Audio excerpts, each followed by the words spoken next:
Hey guys, don't be scared. I just don't have that much makeup on. Today I'm going to show you how to cover dark circles. My dark circles are pretty bad, and I actually did this video 4 years ago, but none of the products that I used in that video are available anymore, so I figured it was time for an update. If you have light dark circles or dark circles that aren't really that bad, then any ordinary concealer will probably do the job and take care of them. But if your dark circles are moderate to, pretty bad, then you might want to try this out. For me, the key to covering dark circles is twofold. You need a corrector and then a concealer on top of that. And a lot of you that have been watching me for a while know how much I love my Benefit Ooh La Lift, which looks like this. This I use as a corrector and then a concealer, but I do things in layers and I don't necessarily do them in the order that you might expect. And I have changed some things too, so I wanted to give you two options. It's nice to have a choice. So, because I found another product that I love just as much as the Benefit Ooh La Lift, but yet it's nothing like that product in color and texture, nothing. So I just wanted to, update you on what was going on with that and show you how I cover my dark circles. Okay, what I start off with is e.l.f. Eye Refresh. And all this really is just a moisturizer. So instead of starting with an eye cream, I just use this. It has a metal roller ball on it, and I just roll that underneath my eyes, and it gives you a nice cooling effect, and it moisturizes the area. And then I just wait like 30 seconds. Then I use my e.l.f. Mineral Primer and my foundation, which is L'Oreal True Match Super Blendable Makeup. And then I have a container that has C1 and C3 mixed in it because I needed to make a combination that would create C2 without throwing away the C1 that I already had. So that's what I have on so far, the e.l.f. Eye Refresh, Primer, and Foundation. Now when I apply my foundation, I don't go up all the way. I just go up to the edge of the dark circles because I am going to use a corrector and a concealer and then powder everything. So if I had foundation under there too, that would be too many layers and it could crease. So that's why I don't bring my foundation all the way up. So there's no foundation right here. And here's what the dark circles look like. You can see them a lot better when I tilt my head like that. And then when I sit up straight, you can't see them as much, but they are there. Okay, so let's take over from the correcting part. So I'm not going to use the Benefit Ooh La Lift today because you guys have seen me use that many times, but I did want to mention I still love this product. I think it's fantastic. It's just a pink, it's like a pink creamy product, and this is actually my second tube. I like it so much, and a little bit goes a long way with this. One tube will last you a really long time. But what happened was I was at a CCO, I don't know, a few days ago or last weekend or something, and I was looking at the Bobbi Brown stuff, and I've always wanted to try the Bobbi Brown corrector.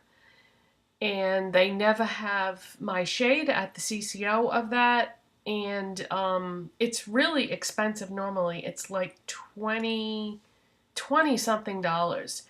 And so they had the shade that I would use, and it's 17 if you get it at the CCO. So I definitely got it, and I get the shade Extra Light Bisque. This is the first time I've ever had it, but like I said, I've always wanted to try it, and this is what it looks like. It just looks like a little pot of concealer, and trying to tilt it to show you the color, but it's just a really light, there we go, that's the accurate shade right there. Okay, so all you do is you can either pat this on with your finger or you can use a brush. Normally I would pat on my corrector, but for some reason, I guess it has to do with the texture or something, it actually seems to work better with a brush, which really surprised me, but it is what it is. So I'm going to use my e.l.f. Flawless Concealer brush. I love this brush. This is so nice for concealer. So I'm going to use that for corrector, and I'm just going to dab my brush in there and just put some of that on right on the dark circle.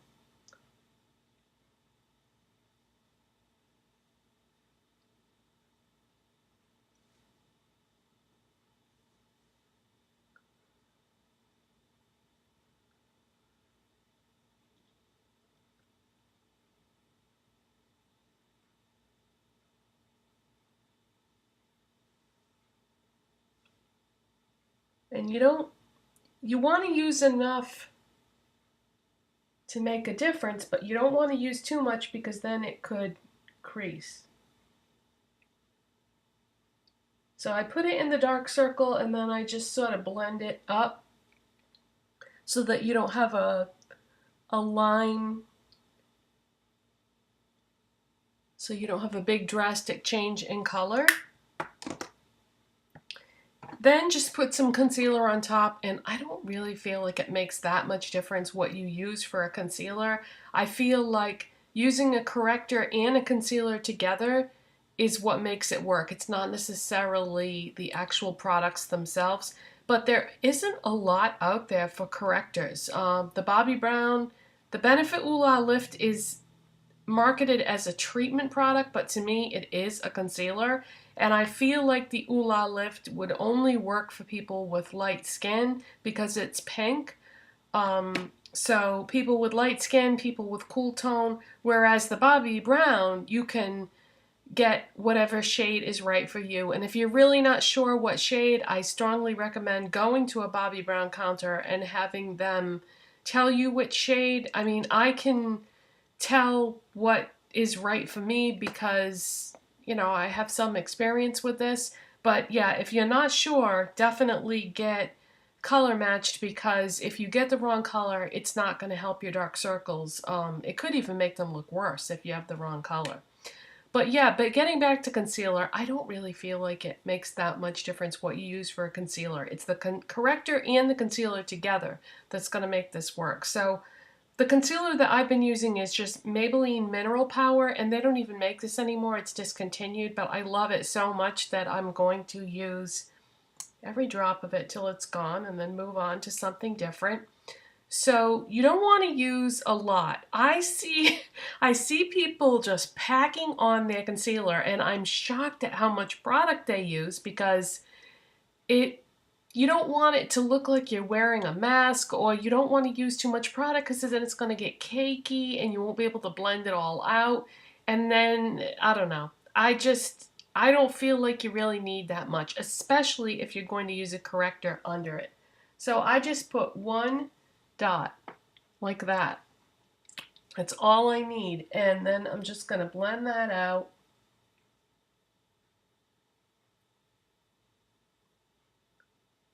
Over this whole area.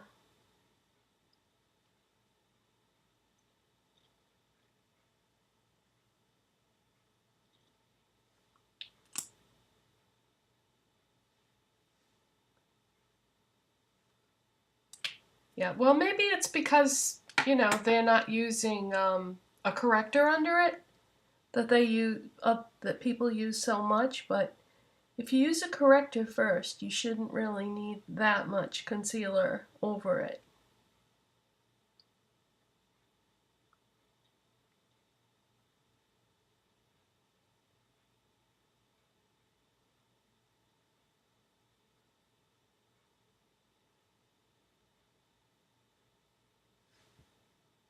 Okay, so this one looks pretty blended. This one looks like just needs a tiny bit more blending.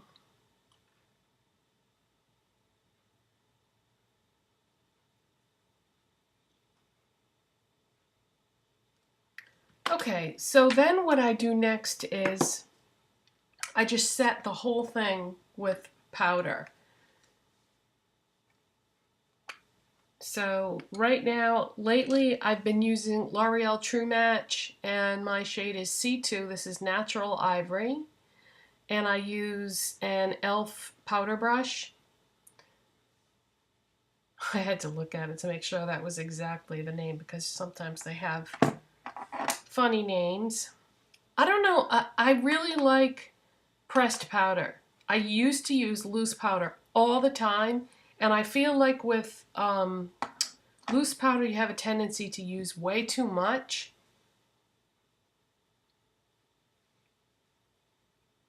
Whereas with pressed, it seems like you use just the right amount.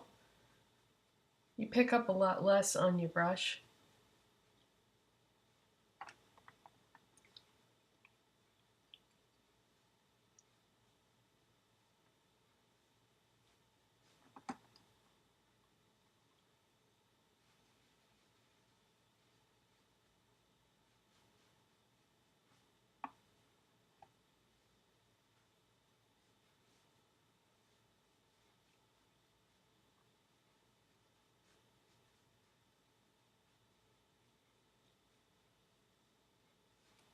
Okay, so the whole thing has been set now with powder, so it's a little more blended.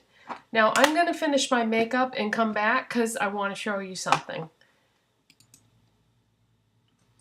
Okay, so the makeup is done, and as far as those dark circles go, yeah, you can still see them a little bit, but this one here seems to be a bit worse. I think it has to do with like the way I sleep at night and the way that the fluid drains in your sinuses and stuff, because with me the dark circles has a lot to do with allergies and sinus issues and stuff like that. But anyways, I think it does a pretty good job using the corrector and the concealer. So what I wanted to show you is, if you've seen my last few videos, then you know that I've been having a blast pressing any loose eyeshadows that I have, whether they be pigments or just regular loose shadows. A lot of times they're called eye dust. So yesterday I pressed my Makeup Academy eye dust, and I wanted to show you the end result. So here's what I have. And I have on number 1, which is the silver one in the corner. That's what I have on my eyelids today. And then I used MAC Vanilla Pigment in pressed form that I had pressed already. Is my highlight and just a tiny bit in the inner corners. And then the crease color is MAC Black Tide, which is just a black, like with a little tiny bit of silver glitter in it. So that is it. So I'm having a blast pressing my loose eyeshadows, and will continue to do so. I have a bunch of Barry Dazzle Dust that I'm going to press. I have a bunch of Bare Minerals shadows that I'm going to press, and anything else that I have that's loose eyeshadows or pigments, anything like that. I'm gonna probably just do all of them except for that one that I showed you yesterday that I'm afraid if I mess it up. Oh, that's what I wanted to tell you. As far as the binder goes, you know I've been using fractionated coconut oil, and I wanted to let you know that about 3 drops is perfect for one eyeshadow, because I experimented with using less and more to try to get exactly the right amount, and definitely 3 drops is good. Less than 3 drops and it won't bind together. More than 3 drops and it's going to take a lot longer to dry, and the texture is not going to be what you want it to be. So 3 drops is perfect.